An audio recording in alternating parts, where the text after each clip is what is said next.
The purpose of this video is to explain this new vowel sound chart which I've developed in the last year or so. And the first most obvious feature of it is the fact that it's a hexagon.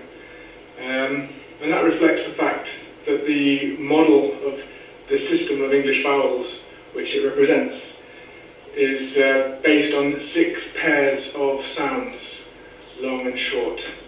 So let's have a look at that. The basic skeleton of the chart consists of 6 pairs of sounds, which you can see in this diagram. I've numbered them 1 to 6. In each pair there's a long vowel on the outside and its short equivalent on the inside. If we come back now to the colour version of the chart here, we can see that the colours on the outside are deeper than on the inside, and that's because the colour represents the length of the vowel sound. So the deeper colours are the longer vowel sounds, and the paler colours are the shorter ones, and the palest colour is the shortest. Coming back to this skeleton version of the chart, you'll notice that 4 of the long vowels are given with a superscript R in brackets. This represents cases where an R in the spelling may or may not be pronounced, depending on accent. You'll notice that the example words for these 4 sounds all contain an R. It's significant that 4 of the long vowels have this superscript R. It shows a pattern in the English vowel system. A letter R after a vowel, whether it's pronounced or not, tends to make the vowel sound longer. These 4 vowel sounds are always spelt with an R in the case of shirt and hair, or usually in the case of fork and arm. By the way, just a quick point about long vowel sound number 6, as in the word hair. If you look at the symbol, you can see that it appears to be a diphthong.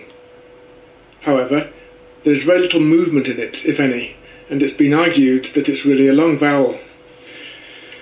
I've kept the traditional phonemic symbol, but I'm treating it as a long vowel in this model of the sound system. It's the long equivalent of e. Moving on now to the diphthong sounds, and these are located in the outer circle because a diphthong is a long vowel sound, and you can see them in the middle of each side. The diphthongs are actually located according to the first element in the diphthong, and that first element is next to a similar sound of one of the simple sounds. For example, in the diphthong face, the first element is e, and so it's located next to leg. Okay, finally, right at the centre of the chart, you see the weak vowel, known as schwa, and the example word is finger. It's a 2-syllable word, unlike all of the other example words in the chart, because you need to have more than 1 syllable in order to demonstrate this sound, because it only occurs in unstressed syllables.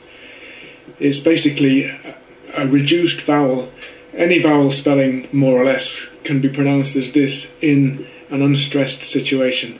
So this is a unique vowel, and that justifies its unique location right at the centre.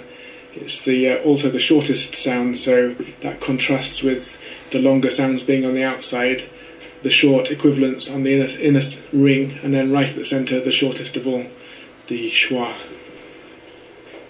So this chart is intended as a teaching aid, and if I were to start presenting this to my class, I would probably begin at the 6 corners with these long sounds, perhaps modelling them like this: E, U, U, and so on, going right round. Because then once you've got the long sounds in place, you can then go on to compare them to their short equivalent.